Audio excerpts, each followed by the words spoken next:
विधानमंडल के मॉनसून सत्र का आज अंतिम दिन है, लेकिन आज भी विपक्ष की तरफ से हंगामे के पूरे आसार नजर आ रहे हैं। आज आरजेडी एमएलसी सुनील सिंह को लेकर हंगामा तय माना जा रहा है। आरजेडी सुनील सिंह की आज सदस्यता जा सकती है। विधान परिषद के सभापति आज इस पर फैसला सुना सकते हैं। आचार समिति ने अपनी रिपोर्ट में सुनील सिंह को दोषी पाया है। मामला सदन में सीएम नीतीश कुमार की मिमिक्री करने का है और सुनील सिंह आज विधानसभा परिषद में अपनी बात रखेंगे। सुनील कुमार सिंह लालू परिवार के बेहद करीबी बताए जाते हैं, नीतीश कुमार पर कटाक्ष के लिए जाने जाते हैं। वहीं विधानसभा में भी आज हंगामे के पूरे आसार हैं। विधानसभा की कार्यवाही 11 बजे शुरू होगी। मॉनसून सत्र के आखिरी दिन विधानसभा में सदस्यों की तरफ से गैर सरकारी संकल्प लाए जाएंगे। कल सरकार की तरफ से बिहार विनियोग विधेयक 2024 पेश किया गया, जिसमें विभिन्न परियोजनाओं के लिए अतिरिक्त राशि की मंजूरी दी गई। कल भी बिहार विधान परिषद के बाहर विपक्षी सदस्यों ने जमकर नारेबाजी की थी। विधान परिषद में नेता प्रतिपक्ष राबड़ी देवी ने केंद्रीय मंत्री ललन सिंह और मुख्यमंत्री नीतीश कुमार पर महिलाओं के अपमान का भी आरोप लगाया था। वहीं विधानसभा में बढ़ते अपराध को लेकर विपक्ष ने नीतीश सरकार पर हल्ला बोला था।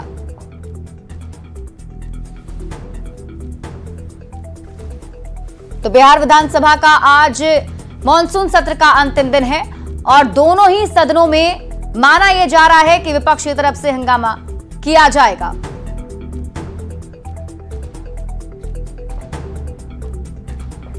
तो आज क्या कुछ विधानमंडल में हो सकता है, इसके लिए अधिक जानकारी के साथ विधानसभा से संवाददाता अमित कुमार हमारे साथ लाइव जुड़े हुए हैं। अमित, अगर हम बात करें दोनों ही सदनों की, सबसे पहले शुरुआत विधान परिषद की हम करेंगे, क्योंकि आज आरजेडी के एमएलसी सुनील सिंह पर फैसला आ सकता है। क्या लगता है, क्या हो सकता है फैसला और किस तरीके से विपक्ष इस मुद्दे को उठाएगा? देखिए, निश्चित तौर पे सबसे बड़ा मुद्दा जो है आज बिहार विधानमंडल की अगर बात करें हम तो विधान परिषद से ही है। और सुनील सिंह जो है वो आरजेडी के एमएलसी हैं, लालू परिवार के बेहद करीबी बताए जाते हैं और राबड़ी देवी के कह सकते हैं कि बोले भाई भी हैं। तो उनकी सदस्यता पर आज जो है अंतरिम निर्णय और बिहार विधान परिषद के जो सभापति हैं अवधेश नारायण सिंह उनके द्वारा लिया जाएगा। और कल ही उन्होंने सुनील सिंह ने अपनी बातों को रखा था मीडिया के सामने और कहा था कि एक सुनियोजित तरीके से साजिश रची गई है और उस साजिश के तहत जो है हमारे खिलाफ एक्शन लिया जा रहा है। तो कहीं न कहीं ये बात सुनील सिंह भी मान चुके हैं कि आज उनकी सदस्यता संभवतः रद्द हो सकती है। हालांकि ये जब निर्णय आएगा, आदेश आएगा, उसके बाद ही इस पर मोहर लगेगी। लेकिन जहां तक बात रही तो इसको लेकर के आरजेडी बिल्कुल आज हल्ला बोलेगा, चाहे विधान परिषद का मामला हो, विधानसभा का मामला हो, वहाँ पे हल्ला बोलेगा। हमारे साथ आरजेडी के विधायक भी हैं, तो हम इनसे भी बात कर लेते हैं। डॉक्टर मुकेश रोशन हैं। मुकेश जी, ये बताइए कि मिमिक्री करने के मामले में सदस्यता रद्द होने वाली है सुनील सिंह की, आप लोग क्या करेंगे आज? देखिए, ये बिल्कुल लोकतंत्र के लिए खतरे की घंटी है। ये लोकतंत्र का हत्या हो रहा है। जिस तरीके से कोई भी अगर सदन में आवाज़ उठाएगा, उस व्यक्ति का, उस सदस्य का अगर सदस्यता रद्द हो, ये सही नहीं है। लोग मिमिक्री करना भी तो सही नहीं है। ये बताइए, एक चीज़ बताइए ना, नीतीश कुमार जी क्या क्या नहीं करते हैं, क्या क्या नहीं ज्ञान दिए बिहार विधानसभा के अंदर।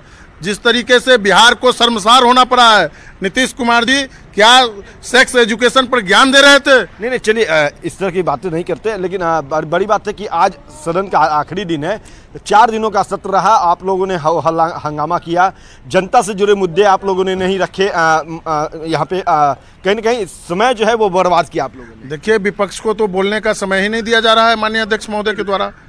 और जब भी हम लोग जनहित के मुद्दा को उठा रहे हैं, चाहे वो विशेष राज्य का दर्जा हो या बिहार में जो भ्रष्टाचार बढ़ रहा हो या लूट हत्या की घटनाएं जो बढ़ रही है, आपराधिक घटनाएं बढ़ रही है, उसको लेकर हम लोग सदन में आवाज उठाने के लिए जब भी खड़े हुए, हमारे विपक्ष के साथी जब भी खड़े होते हैं, उनको समय नहीं दिया जाता है। विधानसभा अध्यक्ष अमित जरा इनसे ये भी पूछिए कि आज अंतिम दिन है विधानसभा के मॉनसून सत्र का, तो क्या आज नेता प्रतिपक्ष तेजस्वी यादव मौजूद होंगे?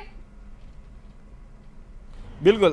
तो चलिए, आप लोगों को समय नहीं दिया जाता, तमाम तरह की बातें हैं, लेकिन क्या आज नेता प्रतिपक्ष आएंगे? आज तो आखिरी दिन है। बिल्कुल, पूरे मुस्तैदी से विपक्ष जो है एकजुट है और पूरे मुस्तैदी के साथ हमारे नेता तेजस्वी यादव जी सदन के बाहर हो या सड़क पर हो, जनता के लिए संघर्ष करने का काम करेंगे। हम लोग सब लोग उनके नेतृत्व में हम लोग जनता की आवाज को बुलंद करने का काम चलिए, करेंगे। जनता के आवाज को बुलंद करेंगे और कह रहे हैं कि निश्चित तौर पे आज तेजस्वी यादव आएंगे, ये इनका कहना है। आरजेडी के विधायक है, लेकिन सबसे बड़ी बात है कि आज बिहार विधानसभा का जो कार्यवाही है वो गैर सरकारी संकल्प को लेकर के है। तो जाहिर सी बात है कि आज गैर सरकारी संकल्प जो है सदस्यों का वो लिया जाएगा और उसमें चाहे सत्ता पक्ष के विधायक हो या विपक्ष के विधायक हो, सभी का मुद्दा होता है और उन मुद्दों को लेकर के आज गैर सरकारी संकल्प लिए जाएंगे। तो आज का दिन बेहद अहम। ठीक है अमित, आप इस पर नजर बनाए रखिए। देखना होगा आज विधानसभा और विधान परिषद में क्या कुछ तस्वीरें निकलकर सामने आती हैं। बहुत बहुत शुक्रिया तमाम जानकारी हमारे साथ साझा करने के लिए। बढ़ते हैं आगे और देखिए, बिहार बीजेपी में बड़ा उलटफेर हुआ है। बीजेपी ने प्रदेश अध्यक्ष सम्राट चौधरी को हटाकर दिलीप जायसवाल को बिहार की कमान सौंप दी है। केंद्रीय नेतृत्व ने सम्राट चौधरी को 1 साल के भीतर ही प्रदेश अध्यक्ष के पद से हटा दिया है। दिलीप जायसवाल जो हैं वर्तमान में नीतीश सरकार में भूमि सुधार और राजस्व मंत्री हैं। बीजेपी के केंद्रीय नेतृत्व ने प्रदेश अध्यक्ष बनाकर दिलीप जायसवाल को प्रदेश में अगले साल होने वाले विधानसभा चुनाव से पहले एक बड़ी जिम्मेदारी सौंप दी है। दिलीप जायसवाल वैश्य समाज से आते हैं। सीमांचल में इनकी अच्छी राजनीतिक पकड़ है। बिहार विधान परिषद के सदस्य हैं।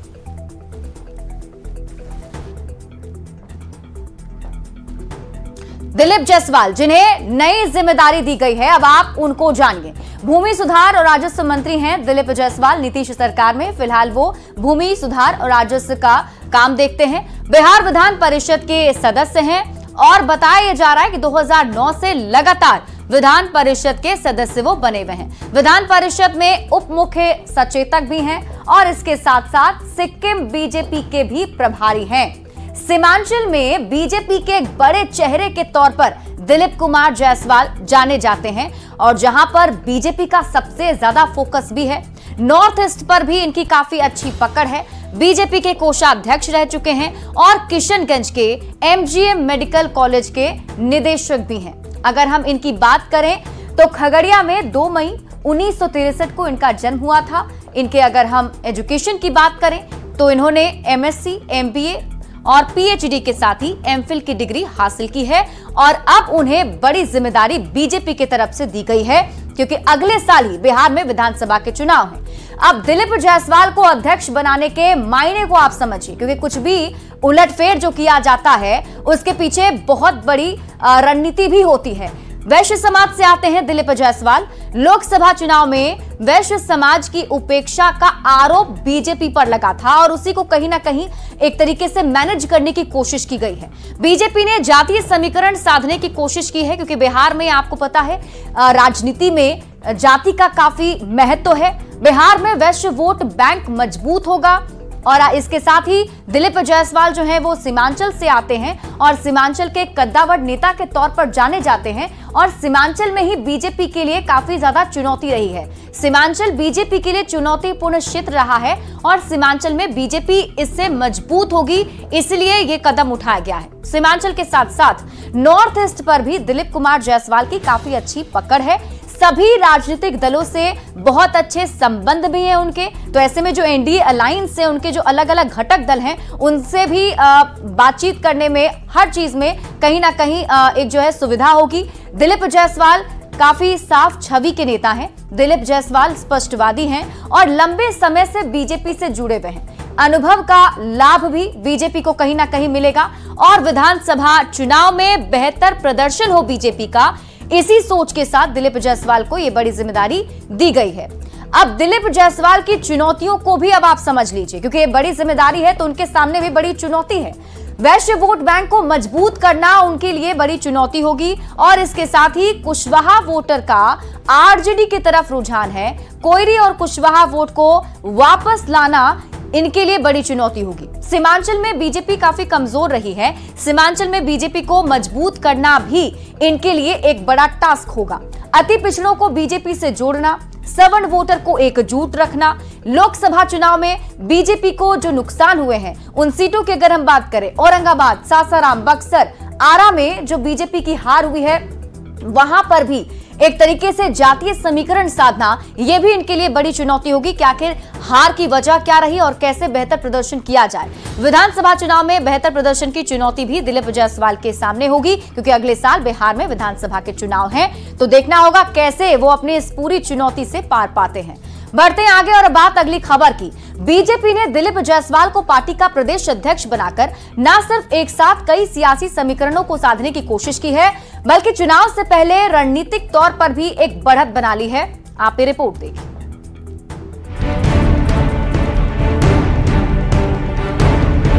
बिहार में अगले साल होने वाले विधानसभा चुनाव से पहले बीजेपी ने दिलीप जायसवाल को पार्टी का प्रदेश अध्यक्ष बनाकर रणनीतिक रूप से बढ़त ले ली है।